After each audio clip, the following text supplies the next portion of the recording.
वो जयपुर में, तो जयपुर में कैसे एक लड़का आता है जो टूर गाइड होता है, कैसे कुछ एक इंसिडेंट होता है, वो उसकी लाइफ पूरी पलट के रख देता है। कनिका कपूर है वो, इन पिक्चर की एक्ट्रेस मेन लीड है, और मनीष चौधरी सर हैं जिनको आपने बहुत सारी फिल्में जैसे रॉकेट सिंह, फिर उसके बाद अभी एक सीरीज आई थी कोहरा। मतलब सर का जितना मेरा एज है उतना उनका एक्सपीरियंस है। मैंने कैमरा के पीछे काम किया है। जिंदगी न मिलेगी दोबारा जो फिल्म है उसके अंदर मैं असिस्टेंट कास्टिंग डायरेक्टर था। अगर आप किस्मत की बात करोगे तो मेरे लिए आई थिंक भगवान को किस्मत यही दी कि हमेशा मेरी फैमिली ने मेरा सपोर्ट किया। उदयपुर से निकलकर बॉलीवुड में अपना नाम और अपनी पहचान बनाने वाले नकुल रोशन सहदेव इस समय हमारे साथ हैं। नकुल जी, पहले आपका टीवी 9 पर बहुत बहुत स्वागत है। थैंक यू सर, मुझे टीवी 9 पे बुलाने के लिए और ये अपॉर्चुनिटी देने के लिए। नकुल, आपकी जो मूवी आ रही है मर्डर बात जी, किस तरह की मूवी है, क्या उसमें आपका रोल है? ये मूवी एक रोमांटिक थ्रिलर है और मैं एक टूर गाइड का रोल प्ले कर रहा हूँ। जो पूरी की पूरी जो हमने मूवी शूट करी और कहानी जो आधारित है वो जयपुर में, तो जयपुर में कैसे एक लड़का आता है जो टूर गाइड होता है। ये टूर गाइड की जर्नी चालू होती है, कैसे कुछ एक इंसिडेंट होता है वो उसकी लाइफ पूरी पलट के रख देता है, और वहाँ से कहानी कहाँ जाती है। और इस कहानी में कुछ ऐसी बातों के ऊपर ध्यान दिया जाएगा जो आज तक इंडियन सिनेमा के इतिहास में किसी ने ना उसके ऊपर फोकस किया है, ना कभी ध्यान दिया है। और मेरे लिए भी जब स्टोरी पहली बार आई थी तो मैं सिर्फ उस बात के लिए मैंने बोला, सिर्फ इस चीज़ को एक्सप्लोर करने के लिए मैं ये फिल्म करना चाहता हूँ। लोग आपकी पिक्चर को क्यों देखेंगे नकुल? सर, सबसे पहले तो मैं ये चाहता हूँ कि लोग मैं यहाँ से सपोर्ट करें। और जैसा कि मैंने बताया आपको कि इस फिल्म के अंदर ये एक रोमांटिक थ्रिलर तो है ही है, कुछ ऐसी बातें, वो कहानी का एक इतना अहम हिस्सा है, वो लोगों तक जानना चाहिए, वो लोग उनके उस पर्टिकुलर चीज़ के बारे में जानने चाहिए।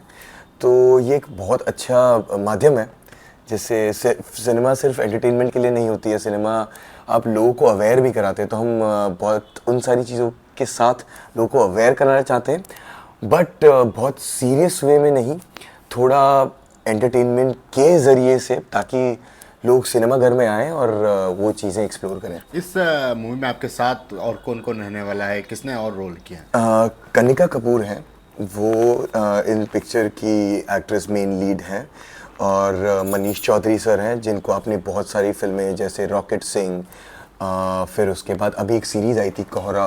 मतलब सर का जितना मेरा एज है उतना उनका एक्सपीरियंस है। उसके बाद अमोल गुप्ते सर हैं जिन्होंने स्टैनली का डब्बा डायरेक्ट करी थी और सिंघम 2 में थे सर। और सलोनी बत्रा हैं जिन्होंने एनिमल करके अभी जो फिल्म आई थी रणबीर कपूर की, तो जो उनकी बड़ी बहन बनी थी वो सलोनी बत्रा हैं।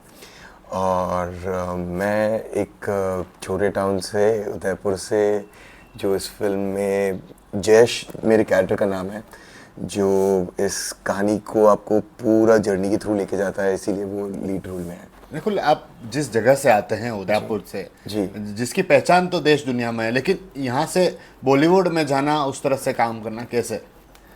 सर, मैं हमेशा स्टेज और स्पोर्ट्स से जुड़ा रहा। स्पोर्ट्स मुझे एक चीज़ समझ में आ गया था कि वो बहुत ज़्यादा पहले मुझे एक अच्छे लेवल पे खेल लेना चाहिए था, और जो स्पोर्ट्स मुझे पसंद था जैसे बास्केटबॉल और बॉक्सिंग, जो मैंने स्टेट लेवल तक भी खेला है, जोन लेवल तक भी खेला है, बट उस टाइम पे उसका उतना फ्यूचर नहीं था। तो मैं सबसे ज़्यादा जुड़ा रहा दूसरी चीज़ों से, वो मैं जुड़ा रहा कि स्टेज से। मैं क्लासेस मिस करता था, किसी भी तरीके से मैं कोई ना कोई प्रोग्राम में पार्टिसिपेट करता रहूँ।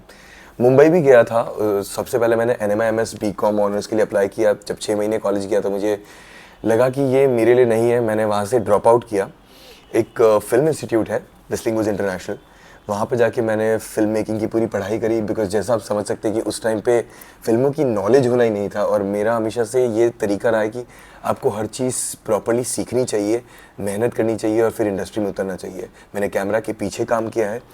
जिंदगी न मिलेगी दोबारा जो फिल्म है उसके अंदर मैं असिस्टेंट कास्टिंग डायरेक्टर था, और फिर उसके बाद ईशान से मेरी एक्टिंग जर्नी चालू हुई। सर, देखा रहता है कि अपन जो प्लानिंग कर रहे हैं परिवार को समझ में नहीं आती, और परिवार कहता है कि क्या करेगा, तो उस समय कैसा क्या रहता है? परिवार का एक अक्सर सपोर्ट रहता है कि बेटा वहाँ पर जाएगा, कैसे जाएगा? सर, अगर आप किस्मत की बात करोगे तो मेरे लिए आई थिंक भगवान ने वो किस्मत यही दी कि हमेशा मेरी फैमिली ने मेरा सपोर्ट किया। मम्मी पापा और नाना नानी, आई थिंक सबसे बड़े जो मेरे बैकबोन थे वो मेरे नाना थे। उन्होंने मतलब आई थिंक मुझे खुद पे कम विश्वास था, आई थिंक उनको मुझ पे ज़्यादा विश्वास था।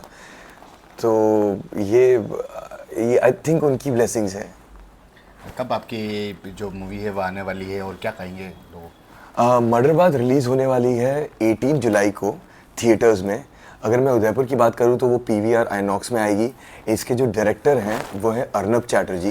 वो भी बाहर से पढ़ाई करके आए हैं, बहुत ही लर्नेड हैं। जो इसके डीओपी हैं, जो मूवी शूट करते हैं, वो हैं विनोद प्रधान सर। उन्होंने फिल्में शूट करी है देवदास, रंग दे बसंती, भारत मिल्खा भाग, कलंक। इसका जो एक्शन किया है वो है श्याम कौशल सर, जिन्होंने अपनी 70s 80s की सारी बड़ी फिल्मों के एक्शन डायरेक्टर वही रहे हैं। विकी कौशल के पापा हैं। तो yes, I am excited sir. बहुत बहुत धन्यवाद। तो ये थे नकुल रोशन सहदेव जो उदयपुर से हैं और इनकी जो मूवी है मर्डरबाद, और बड़े पर्दे पर यह दिखने वाले हैं उदयपुर का यह चेहरा, जो अब कुछ ही समय बाद जब इनकी मूवी आ रही है तो एक देश और दुनिया में अपना फिर से उस तरह से मेवाड़ का, उस उदयपुर का नाम करने वाले हैं। TV9 के लिए राजेश दांगी।